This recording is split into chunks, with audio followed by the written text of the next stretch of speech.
Tasya. Ini audio nggak enak ya.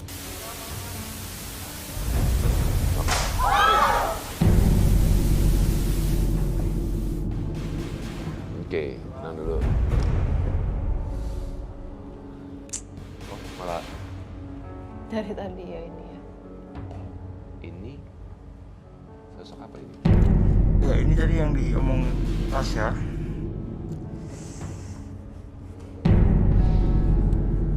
Sosok yang bentuknya mirip monster dan mulut vertikal.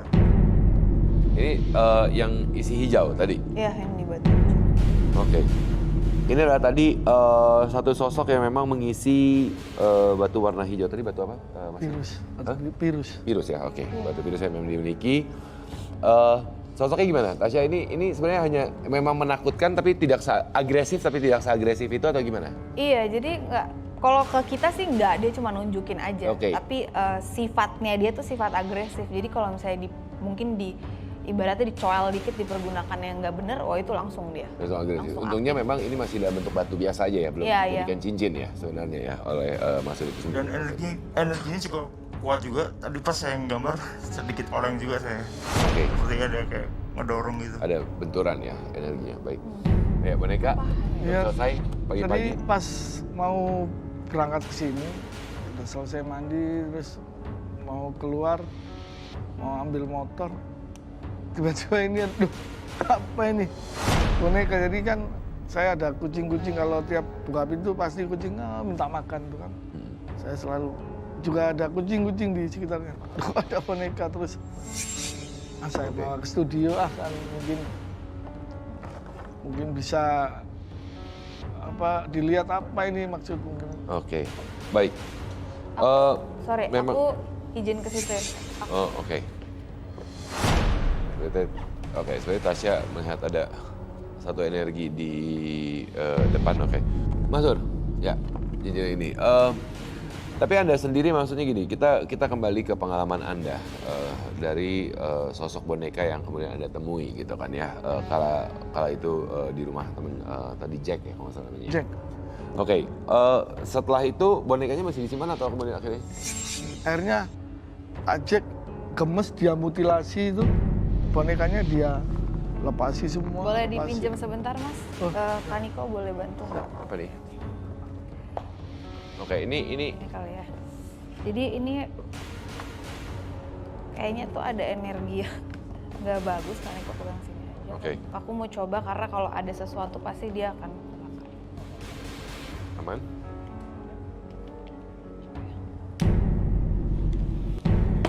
Awas, awas.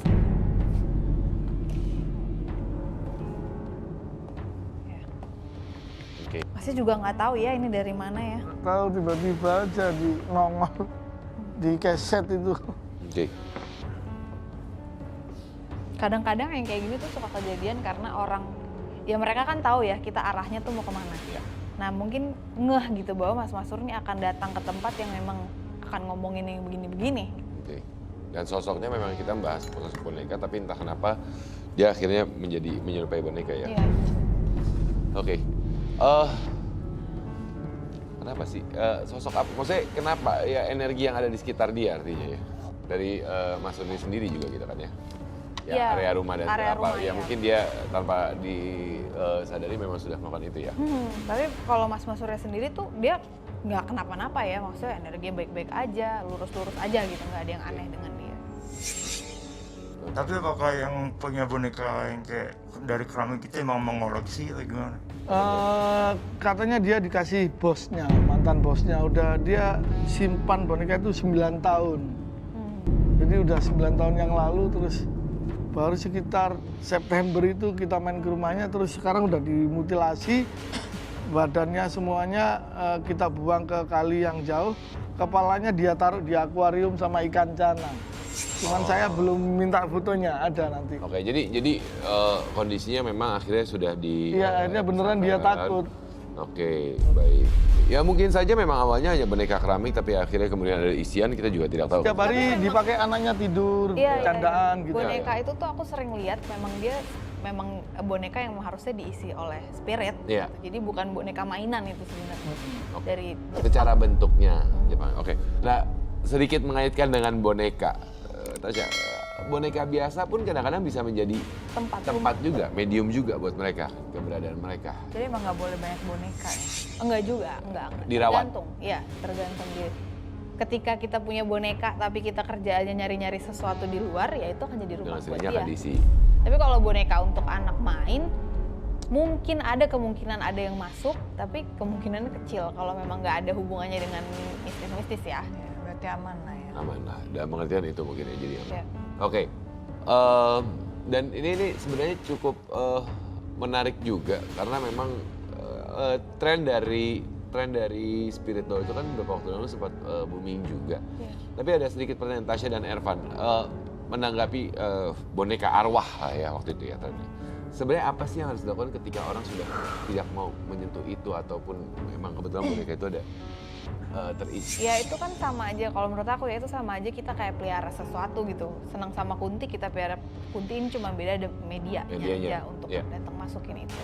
Terus kalau orang yang pelihara spirit doll atau punya spirit doll itu, dia tahu nggak isinya apa. Orang kan taunya itu anak-anak, padahal sebenarnya banyak banget yang isinya tuh kuntilanak gitu, yang seperti itu. Cara ngelepasnya tuh kadang-kadang itu susah, apalagi kalau itu di dalamnya anak-anak, terikat loh sama kita. Kalau udah terikat udah susah. Kalau itu kuntilanak biasanya ya memang mesti orang yang mumpuni ya melepas itu gitu, atau cuman dengan perkataan dan niat kita itu juga bisa. Tapi bagaimanapun juga mungkin tadi ada sedikit informasi juga bahwa kalau ketika kita membahas mengenai boneka-boneka yang terisi dengan arwah tertentu, ada beberapa hal yang bisa kita lakukan gitu kan ya. Dan begitu pun juga kalau tadi kita mendengarkan cerita dari medium 1, medium 2, ada satu mengenai kecongkakan, kesombongan yang harus kita hindari, sedangkan juga Mas Sur sebenarnya dari batunya malah kita tangkap juga jangan sembarangan untuk menerima barang-barang pemberian, ya kan ya. Tapi bagaimanapun Mas Sur, terima kasih banyak atas waktunya sudah bergabung di medium malam ini. Saya akan mempersilahkan Terima kasih. Kembali ke tempat. Terima kasih banyak, Mas Sur. Ya. Baik. Terima kasih. Ya. Terima kasih banyak. Ya. Selamat malam. Ya. Baiklah, kalau begitu, Alessia, silakan.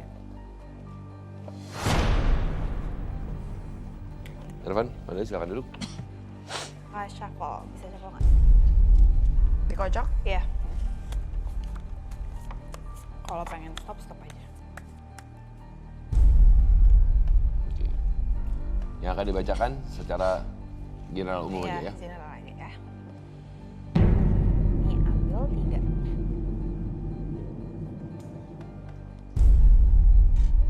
Satu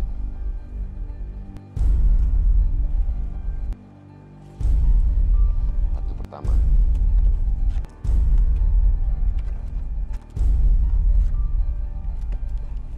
Bagus.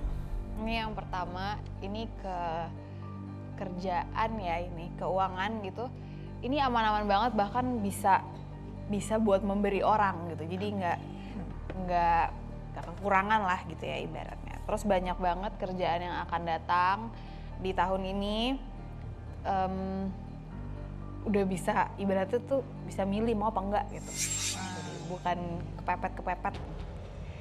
Terus yang terakhir, karena tadi berhubungan dengan kerjaan yang banyak datang, jangan sampai lupa melancipkan apa yang kita udah punya gitu. Jadi jangan sampai tumpul nih kemampuannya gitu. Harus tetap diasah terus gitu. Jadi secara garis besar tahun 2023 ini, terutama untuk berhubungan dengan pekerjaan, karir, dan rezeki, bisa dikatakan Alessia memang akan mempunyai banyak kesempatan. Tapi bagaimanapun juga jangan lupa untuk mengasah kemampuan diri agar menjadi lebih baik lagi ya. Ya, betul. Baik, terima kasih banyak ke 30 panelis yang sudah bergabung bersama kita. Ervan, terima kasih banyak. Tasya, terima kasih banyak. Alessia, terima kasih banyak. Sama-sama. Atas waktunya dan juga kesediaannya untuk bergabung di medium malam ini. Dan yang pastinya juga untuk para pemirsa di rumah, tidak semua orang bisa menjadi saksi keberadaan mereka. Hanya yang lemah yang akan mudah menemuinya. Rasa penasaran dan kesombongan akan menjadi pemantik dan membuat mereka terusik, bahkan berbalik mengusik. Saksikan terus Medium hanya di Antv. Selamat malam.